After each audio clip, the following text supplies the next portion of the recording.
used to love sweets more than anything in this world. There was a certain joy in that sugary taste that made me forget the hardships of my daily life. My husband, Hussam, knew this about me. He knew that a simple piece of candy could brighten my darkest days. In the beginning of our marriage, things were quiet, almost too quiet. I lived in a house where my breath didn't feel like my own. I spent my entire day as a servant to the house, cleaning, cooking, and catering to the whims of my mother-in-law and his sister. I was exhausted, physically and mentally, drained by the endless chores that never seemed to satisfy them. But when night finally fell and the house grew silent, Hussam would come to our room.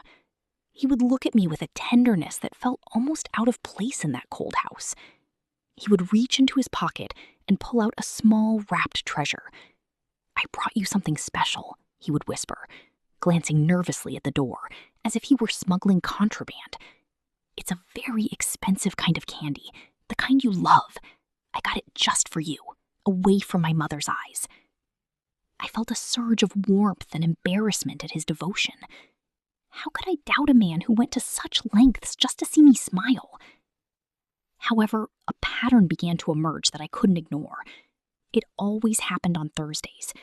I would take the candy from his hand, savoring the richness of the flavor, and within minutes, a heavy cloud would descend upon my mind.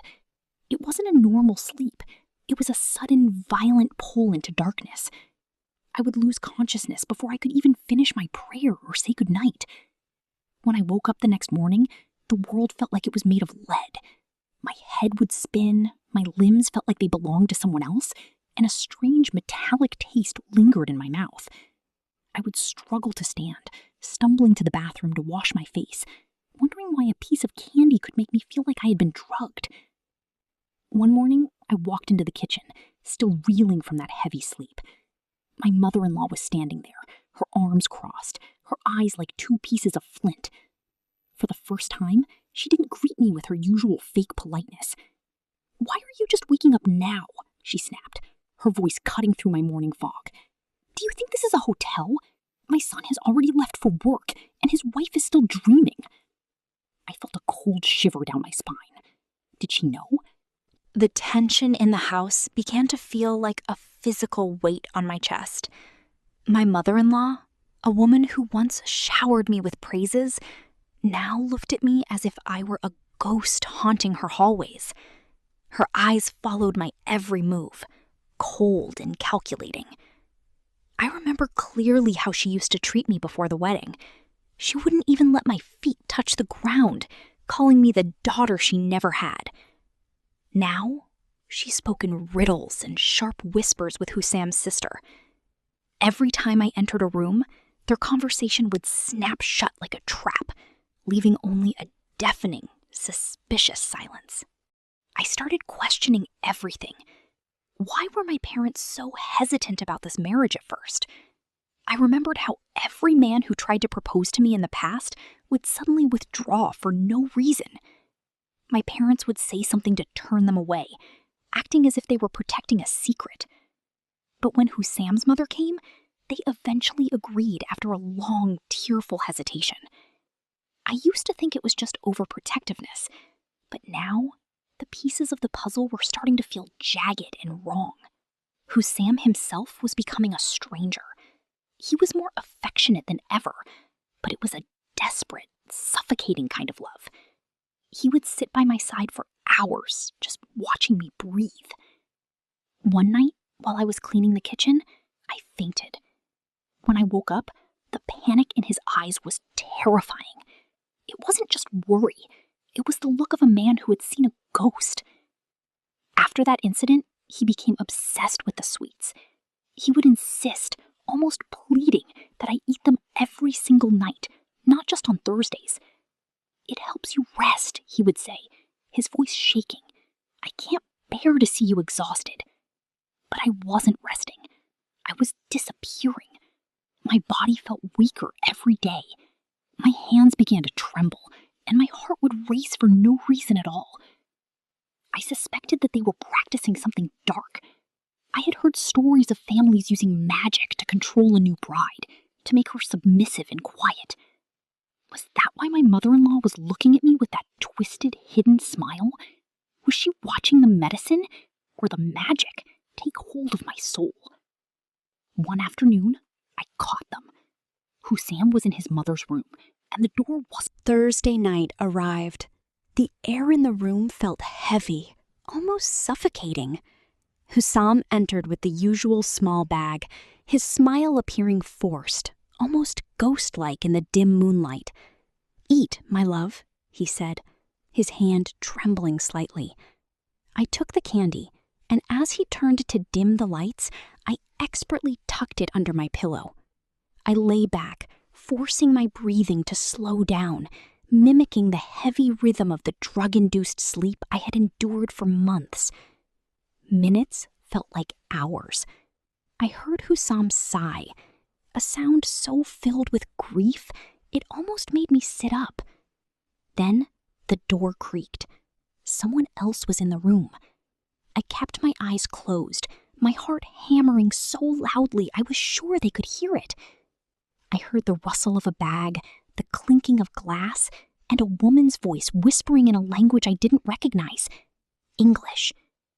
Suddenly, I felt a sharp, cold sting in my arm. A needle. My blood froze. I wanted to scream, to jump up and fight them, but a wave of genuine exhaustion hit me, perhaps from the sheer terror. I peeked through my eyelashes and saw a flash of a white coat and a woman with golden hair leaning over me. Hussam was holding her hand, his face buried in his other palm, sobbing silently. What were they doing? Was I a human experiment? Was he helping her kill me? The next day, my body felt like lead. Every muscle ached. I followed Hussam's sister to the market, but my mind was elsewhere. Then, at a restaurant across the street, I saw him. Hussam was sitting with the same woman from the night before. They weren't just talking. She was holding his hand, looking into his eyes with an intensity that broke my heart. I didn't wait. I didn't think. I rushed home, my vision blurred by tears of rage. I tore through our room, throwing the sweets, the clothes, the memories to the floor. I was no longer a victim. I was a woman betrayed. When Hussam walked in that evening, seeing the wreckage of our life on the floor, he didn't look angry. He looked relieved, as if the secret was finally too heavy to carry. I stood there, shaking, and screamed the words that had been poisoning my mind. I know everything. I saw her. I felt the needle. Why are you killing me? Who is she? I threw the candy at his feet. I want to divorce Hussam. I want to leave this house of lies before you finish what you started. Hussam didn't move. He didn't yell back. He just stood there among the ruins of our room, looking at me with a sadness so profound it silenced my rage. He slowly sat down on the edge of the bed, buried his face in his hands, and let out a long, shaky breath. "I was putting sleeping pills in the candy," he admitted, his voice barely a whisper. My heart stopped. I was right. But then he looked up, his eyes red and filled with tears. "But not because I wanted to hurt you, Sarah. I did it because I couldn't bear to see you scream in pain anymore." I froze. "Pain? What pain?" I asked, my voice trembling. He reached into the drawer and pulled out a folder I had never seen before. Medical records, x-rays, and reports from a specialist. "You have stage 4 cancer," he said, the words hitting me like a physical blow. "The doctor said you wouldn't survive the year. My parents, your parents, everyone knew. They were terrified that if you knew the truth, you would lose your mind or give up on life. They wanted you to live your final days in peace, unaware of the monster growing inside you." Everything suddenly made sense. The dizziness, the fainting, the exhaustion. It wasn't the house. It wasn't his mother. And it certainly wasn't the candy. It was me. I was the one breaking. "The woman you saw," Hussam continued, is Dr. Elena. She is one of the best oncologists in the city.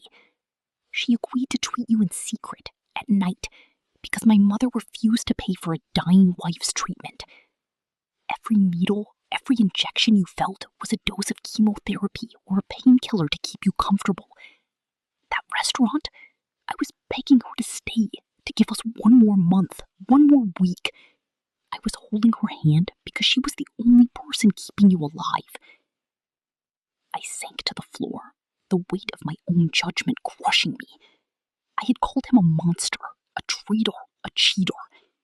I had looked at my savior with hatred, while he was fighting a war on two fronts, fighting the cancer that was stealing my life, and fighting his own mother who wanted him to abandon me. He had spent every penny he had, worked double shifts, and endured his mother's insults.